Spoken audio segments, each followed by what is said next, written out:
I moved into a new neighbourhood, hoping for a fresh start. The houses were charming, the lawns well maintained, and the air had a refreshing quality to it. Everything seemed perfect, but then I met Mr. Thompson, the man who lived next door. The first time I saw him, he was standing by his window, staring with an unsettling intensity. I waved, trying to be friendly, but he didn't respond. He just stood there, unmoving, his hollow eyes following me as I went about my day. I shrugged it off.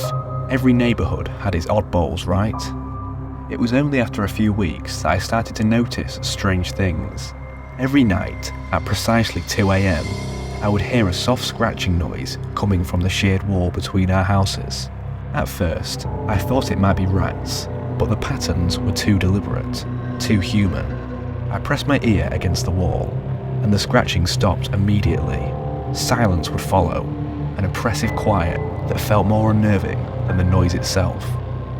One evening, as I was taking out the trash, I saw Mr. Thompson standing on his porch. His gaze was locked onto my house, his oppression blank yet intense. Summoning some courage, I approached him. "Evening, Mr. Thompson," I said, trying to keep my noise steady. "Is everything alright?" He tilted his head slightly, eyes unfocused, as if we were listening to something I couldn't hear. "Beware the darkness," he whispered, his voice raspy and fragmented. "It sees you." He turned abruptly and went back inside, leaving me standing there, chilled to the bone. The scratching continued every night. Sleep became a luxury I could no longer afford. I started seeing strange shadows moving in the corners of my vision, hearing whispers that seemed to come from nowhere. My nerves were frailed, and I began to dread the coming of night. One night, desperate for answers, I decided to confront Mr. Thompson. I knocked on his door, but there was no response. Driven by a strange urge, I tried the doorknob. It was unlocked. I stepped inside, calling out his name. The house was eerily quiet, the air heavy with an undefined malice. As I made my way to the living room, I saw him. Mr. Thompson was sitting in a chair, facing the wall, muttering to himself. I called out his name, but he didn't respond. I moved closer and noticed his eyes. They were empty sockets, dark voids where his eyes should have been. Panic surged through me as I stumbled backwards, my heart pounding in my chest. Suddenly, he turned to face me, his eyeless gaze piercing my very soul. "It's too late," he rasped. "It's already here." The shadows in the room seemed to come alive. I felt a cold, malevolent presence come over me, and everything went black. I woke up in my own bed, drenched in sweat. Was it a nightmare? The oppressive feeling lingered, and I knew it was no dream. The scratching had stopped, but the silence was worse. I couldn't shake the feeling that I was being watched. Days turned into weeks, and the house next door remained empty. No one had seen Mr. Thompson since that night. I tried to move on, but I could never forget those eyeless sockets and the warning he gave. Even now, as I write this, I feel the darkness closing in. It's watching me, waiting for the right moment to strike. I don't know how much longer I can hold out. If you find this, beware the man with no eyes. Beware the darkness that follows.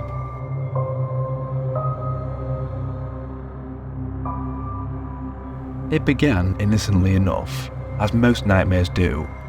I moved into a new apartment complex, drawn by the affordable rent and the promise of a quiet neighbourhood. The building was old but charming, with ivy crawling up the brick walls and a cosy courtyard in the centre. My neighbour across the hall, Mrs. Jensen, seemed friendly, always offering a warm smile whenever we passed in the hall. After a few weeks, I started noticing something odd.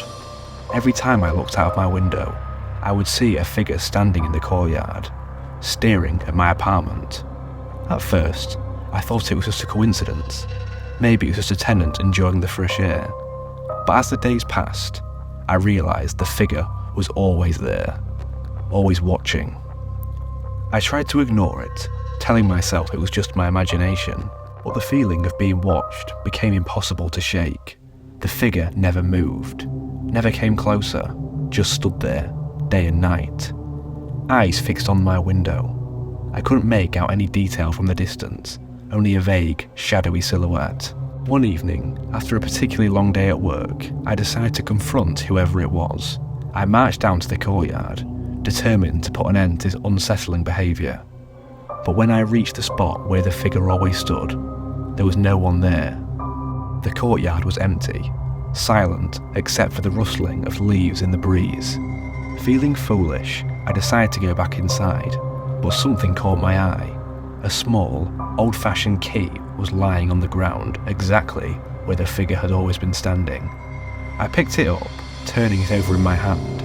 It was very heavy and cold, with intricate designs etched into the metal. I had never seen anything like this before.